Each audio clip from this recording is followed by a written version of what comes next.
Anthony, of the things that maybe didn't show up in the win-loss column, what do you feel like were the most impactful changes that Will and Michael brought in this year? I would say consistency. Every day we showed up, we knew exactly what to expect. And you don't really find that too often in an organization. We had a coaching change this year, but the level of consistency from the front office and what they expected from us, it never changed. And I can appreciate that a lot, and I can appreciate the fact that they know exactly what they want and how they're going to go about it. So as players, it makes it a lot easier to come in every day and do your job if you know there's a plan for you in place. Regardless of the wins or losses, the consistency was always there, and they knew exactly what they wanted from us, and it was easy for us to go out there and execute it. When you look at the big picture of what's going on here, what makes you optimistic that the franchise is on the right track?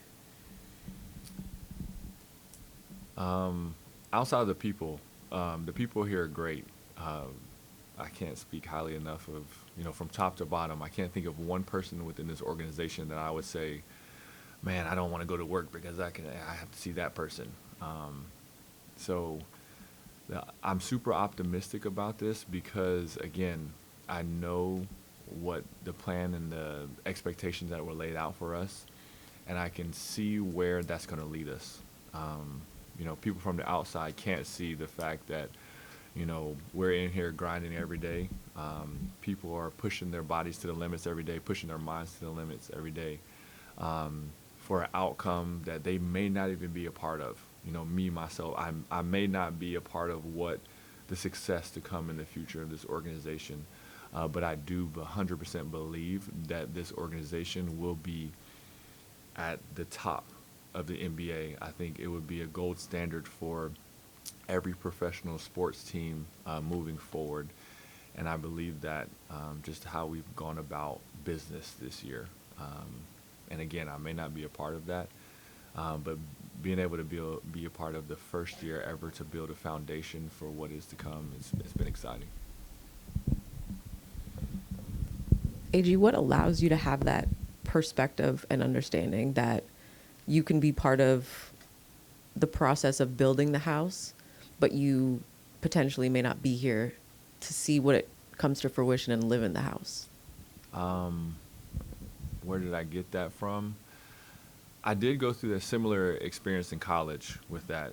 When I first got to UVA, we were not anything, special at all.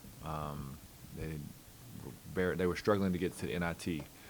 And then Coach Bennett, the players, the university, we continued to work. And then eventually when I graduated in 2019, they ended up winning the championship. And that was a part of the foundation that we helped lay. And I see a lot of what we did at UVA in building foundation here. A lot of those same pillars and principles that we put into place at UVA, I see them here as well. So I think that's probably one of them. And then also I'd have to lean back on my foundation and my faith, knowing that we're going about business the right way. Even if you, like for me, for example, I didn't play the entire season, right, the majority of the season, but I was still super excited to come into work every day because I knew that this was going to be something special being built here. You lean a lot on your faith, and something that we know about you, but as well too the work you put in to always be ready, and that came to fruition for you towards this last 4 weeks of the season. Just talk about what it takes for you mentally. I know the joy you have coming into work and enjoying that, but for you to always stay ready and be ready and put in all of that work, not knowing what it looks like towards the end of the season, then the switch has to flip. Yeah. It's definitely a task.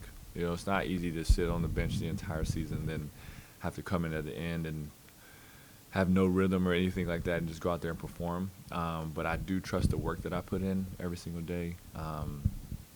countless hours, you know, when the gym's closed. You know, I'm here putting in work. My wife and even my kids speak life into me, knowing the situation that I was in for majority of the year. So it kind of makes it easy to go out there and perform when your number is called. But then I also just simplify it to, this is my job, right? I have to be ready when my number is called. There's no excuses. Nobody cares that I haven't played all season. If I get on the court and I don't perform, everybody will just look at me like, well, you know, why isn't he ready? And I know that. So when my number is called, I just know I have to do my job. And I also don't want to let my teammates down. They put in a lot of work, you know, all season long. And for me to get out there and not be prepared for that moment, it would be disrespectful to them.